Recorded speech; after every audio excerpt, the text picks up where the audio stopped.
大家好，欢迎来到我的频道。不知道大家有没有看过寂静岭恐怖医院、恐怖禁地、死亡隧道这些恐怖片？那今天我们要讲的这个故事呢，就是所有这些恐怖片的原型，被列为全球10大禁地之一的美国最著名的闹鬼医院——韦弗利山疗养院。节目开始之前呢，麻烦大家用1秒钟的时间订阅一下我的频道，这样呢，我就可以一直做影片给你们看了。在这座已经被废弃的医院里面呢，有很多灵异事件的传闻。这些幽灵啊，大多都和这个医院的黑历史有关系。在美国的肺结核病爆发的时期，前后有几千人在这所医院里面失去了生命。这里面呢，大部分人是由于患有肺结核病无法被治愈所导致的死亡，这些都是正常的死亡，我们暂且不说。但是有传闻说呢，还有一部分原因是由于医生强制在病人身上实施一些医疗的试验，或者是呢遭到了医院的虐待而导致死亡的。我们一起来看一下吧。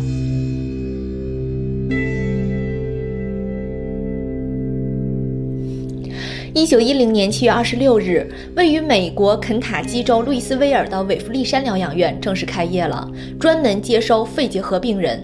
当时呢，这个医院还只是一个2层的小建筑。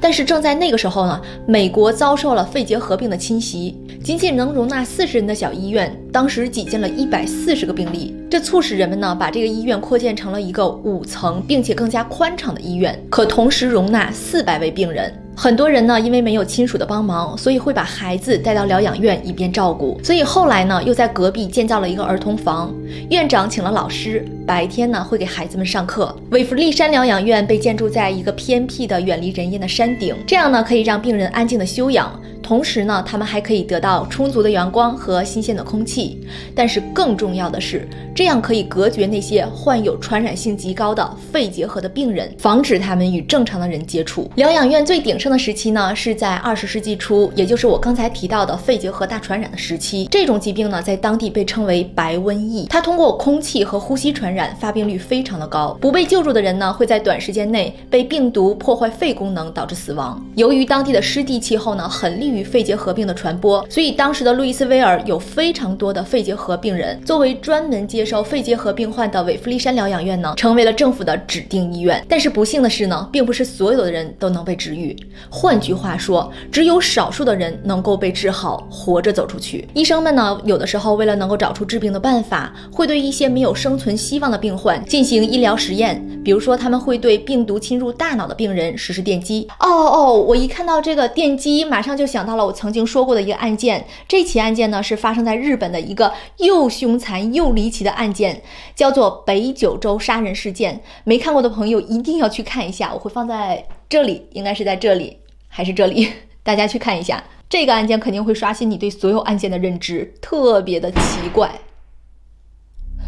做肺切除手术或者是胸廓成型手术等等，但是这些实验呢，似乎是没有什么特别好的效果，即便是暂时看起来有作用，也会伴有非常强烈的后遗症和并发症，导致患者死亡。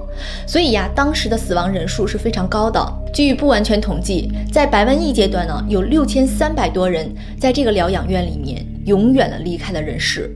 韦弗利山疗养院呢，是一所封闭型的医院，他们会自己种植农作物，自己饲养牲畜，他们有自己的学校和教会。无论你是病人、医生、护士，或者是这些人的家属，一旦你进入了韦弗利山疗养院，那么你和外界就彻底的断绝了关系。医院呢就这样持续到了政府终于研制出了疫苗，病人逐渐减少甚至消失。在1961年的时候呢，韦弗利山疗养院再也没有足够的病患来这就诊，医院宣布停业。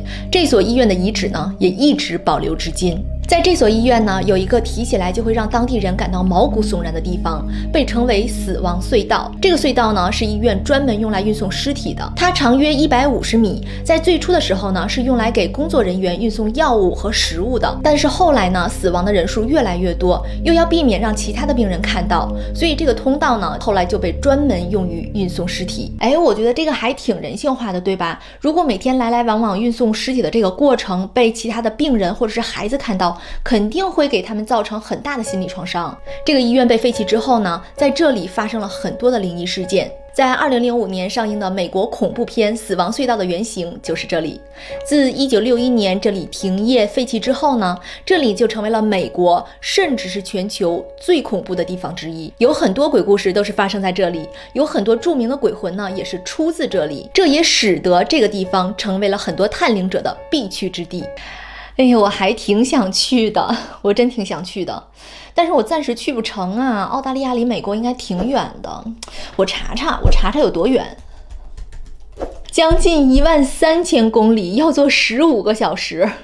还是以后如果有机会去美国的话再去吧。经常有访客称呢，他们能在空荡荡的房间里面听到小孩的嬉闹声，还有砸门的声音，他们还能在废弃的窗户上看到人影的出现。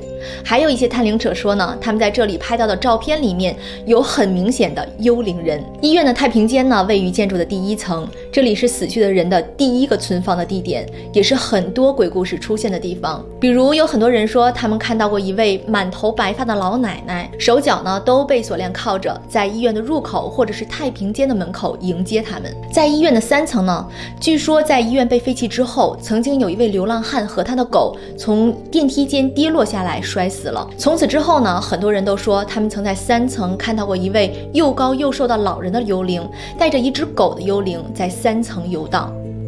同样是在3层呢，很多人称他们看到过一个名叫 Timmy 的小男孩的幽灵。据说呢，这个小男孩在世的时候很喜欢抱着一个蓝色的小球，在3层的走廊里跑来跑去。后来呢，他不幸传染了肺结核病，并且一场失败的手术夺去了他的生命。但是他死亡之后啊，他的幽灵同样是抱着那个心爱的小篮球，在3层跑来跑去。很多人说呢，他有的时候还会跑到4层。在4层呢，有一位身穿白色医生服饰的幽灵，经常在那里游荡。有一位探灵者曾经说过，他曾经清楚地看到过那位幽灵，并且尾随其后。他发现那个幽灵呢，在4层的诊断室消失了。这所废弃的医院最有名的闹鬼房间是在5层的2号房间。在502房间里面啊，有2位女性的幽灵。第一位呢，是一个叫做玛丽·霍兰伯的护士。在1928年的时候呢，她发现了自己未婚先孕，孩子的父亲呢，是医院里面一个非常有名的医生。但是这个医生啊，他不愿意负责任，并且叫玛丽打掉孩子。当时的玛丽非常的沮丧、伤心、害怕，所以呢，他就在502房间的门梁上上吊自尽了。另一位幽灵呢，也是一位护士。在1932年的一天呢，有人说他们看到了这位护士从502房间的窗口跳下去摔死了。当然也有人说他是被人推下去的。很多探灵者都称自己在502房间看到了玛丽护士的幽灵飘来飘去，和偶尔闪现在窗口的另一位护士的脸。另外呢，我之前提到过，医生呢会对一些没有任何治疗希望的肺结核病毒转移到脑部的病人实施电击，这个过程呢也是在5层进行的。我曾经听说过这样的说法，如果人类呢在死亡的前一刻或者是之前的一段时间吧，遭受过非常不公平的待遇，让他非常的愤怒、非常的气愤、非常的 not fair 的话，那么这个人死后会成为厉鬼级别以上的鬼物。